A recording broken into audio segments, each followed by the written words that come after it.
Thank you for joining us on the Fox Local Stream. I'm Christine Devine. The homelessness crisis is one of heartbreak and for many a feeling of helplessness. The problem so great, the solution, there's not just one. We want to show you some video that you may have seen. Last week, Fox 11 News here in Los Angeles broke this story. That woman you saw living in a storm drain in South LA.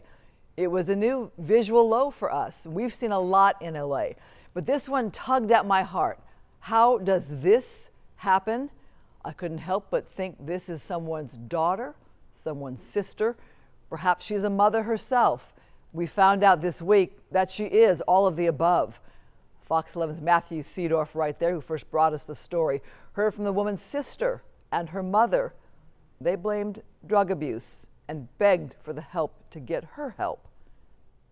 We are taking the next half hour to explore the issue of homelessness through the lens of humanity. We talk with a man who was once on the streets himself, a woman who feeds the unhoused and wrote a play about it, and an actress from the play whose father lived in his car. Joining me by Zoom from Ohio is Anthony Brown. Anthony, so good to see you. How are you? Good. How are you, Christine? I'm happy to see you, my friend. So we should note you're the author of 2 books, Ghetto Practitioner and From Park Bench, when you were unhoused and homeless yourself, to Park Avenue. Talk about the new book.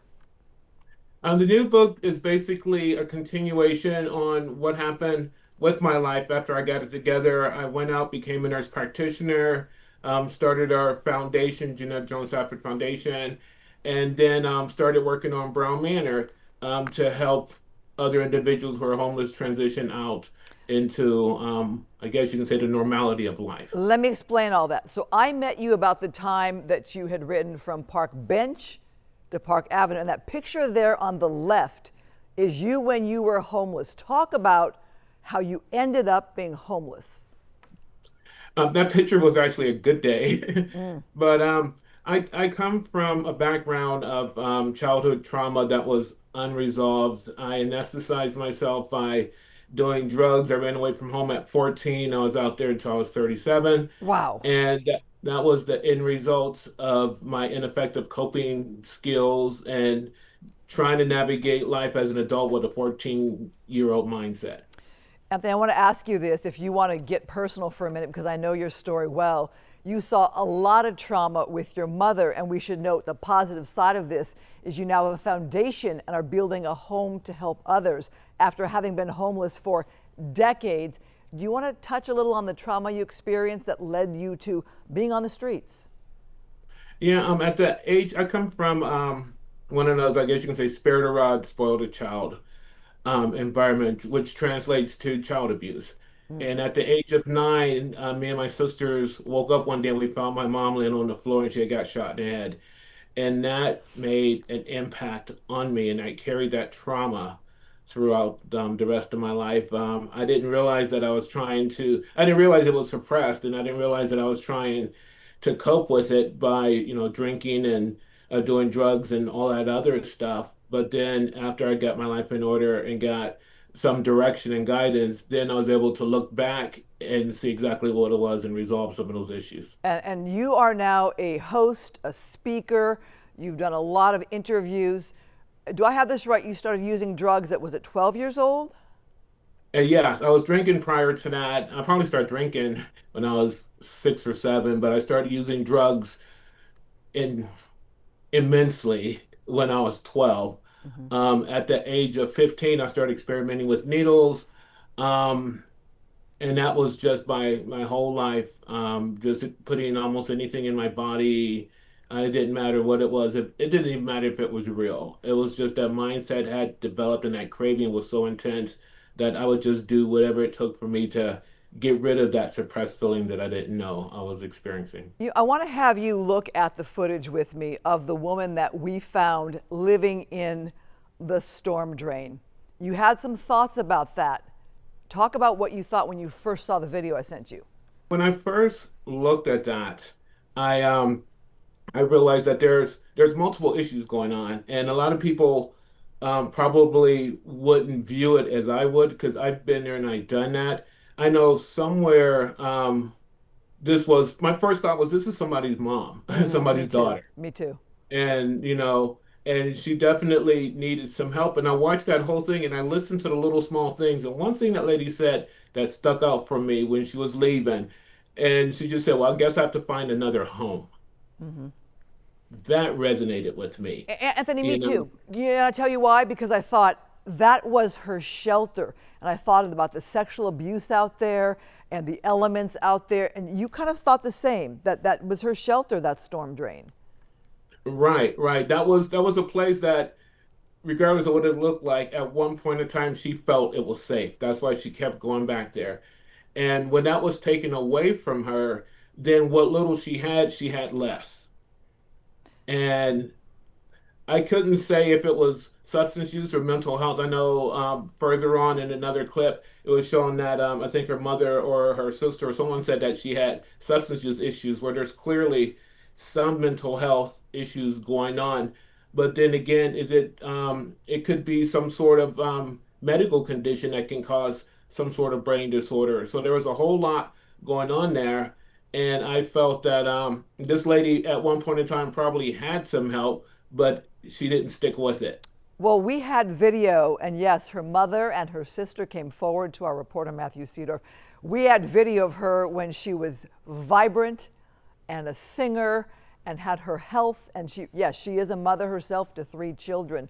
We think about somebody out in the elements like that and think, why are they not going in for help? Why are they not accepting the help that's being offered when resource officers did go out there to talk with her? Um, in situations like that, even though there's a lot of help, people, because I've been working in mental health for the past 20 years. And a lot of times people might feel what little freedom or autonomy that they have is taken, and you have structured rules. Sometimes people go into a place and it's it's crowded, caseworkers don't give them a lot of attention, and they feel like they're just a number.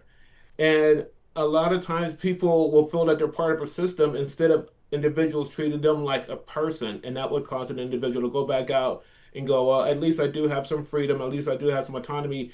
At least somebody out here, whether it's negative or positive, treats me like I'm an individual. And that is probably some of the things that's occurring. Well, I know you talked about your own drug use, reading your book. You talk about going to jail more than once. What turned it around for you? I mean, I don't know if you were ever as bad as it seems that woman is, or many of the other people we see out there on the streets, the worst of the worst. I don't know how bad it was for you, but how did you turn it around? Someone approached me and said, "Do you think you had a problem?" Now, up until that point, I thought I was living okay because the environment I was in, it was reinforcing that as being part of the norm. But someone, actually, it was a police officer. Yeah, I He remember asked me if that. I A wanted, police officer. yes, and he asked me if I wanted some help. And at that point in time, I was just tired. I was just tired. And from him, I went into a treatment program and I got to see a different side of life. And people accepted me as I am, and they treated me like I was an individual. I mean, people would say my name. They would say, Mhm. "Hi, Anthony." People would tell me things like, "We're going to care about you until you can care about yourself." And whenever I made a mistake, and Lord knows I made a few in the beginning because I lacked social skills. But people said, "That's okay. You're still learning. We still like you. Stick around." So, All of that made me feel like I was a human being. yeah, you're saying it happened to be at the right moment in time with the right amount of care that spoke to you.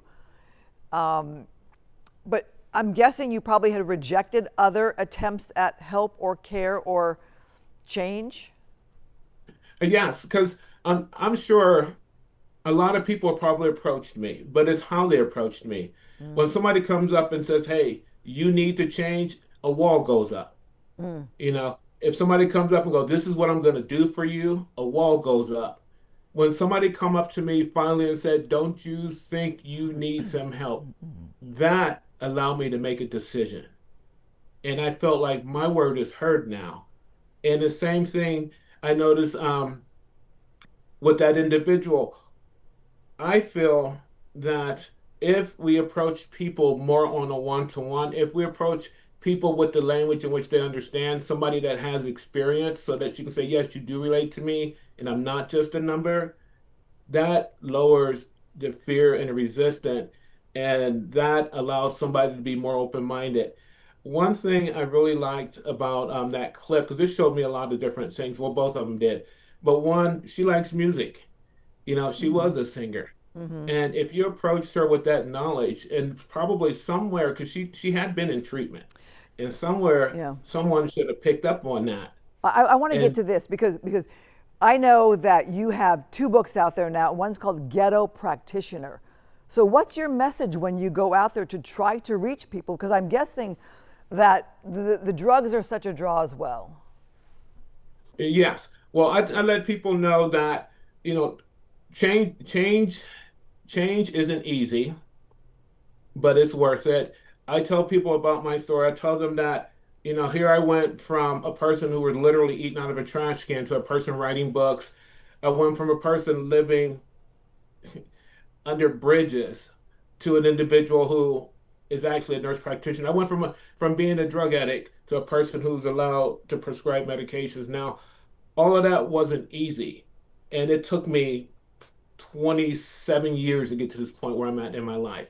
But the thing is I understand what it's like to be cold and hungry and felt left out. I've been there and I've done that, and I speak the language when I'm out there with people in the community. I will sit next to somebody. I don't care what you Mm-hmm. smell like. I Mm-hmm. don't care if you're hearing voices. It doesn't matter to me. I'm not afraid and I'm not condescending. I'm here to see how I best can help you. Now tell me what you need and how can we get to that point. So, Anthony, we just were looking at some photos, excuse me, of you with a graduation sash, and you as a nurse practitioner, and you in a business suit.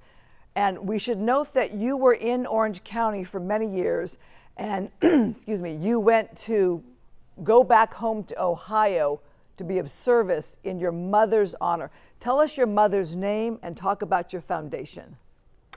My mother's name is Jeanette Southbold. Our foundation is the Jeanette Jones Southwood Foundation. And what we do is we want to look not just on the surface of homelessness, we want to look at the mental health aspect, we want to look at the social aspect, we want to look at the substance abuse aspect, we want to look at the biological aspects of what's going on with the body. We want to see in the spiritual aspect. We want to take homelessness down to the root because one thing with our foundation, we discovered that babies aren't raised in the street. If there's a baby in the street, Child Protective Services will remove that baby. Mm-hmm. And so we need to figure out what's the cause of, people being homeless, as well as how do we get people to transition back into a life? Because that lady had a life at one point in time. And we come to realize that it's a combination of many things, and we want to work with different institutions so that we can utilize the knowledge that they have to apply and assist the individuals that's out there. So that's what our foundation does. So, Anthony Brown, very proud of your continued work and your voice. I want to thank you for taking time to shed some light on this issue, and perhaps with the humanity behind your work, we can make some progress. Thank you so much. All right. Thank you, Christine. All right, we're going to talk more about this when we come back. Stay with us.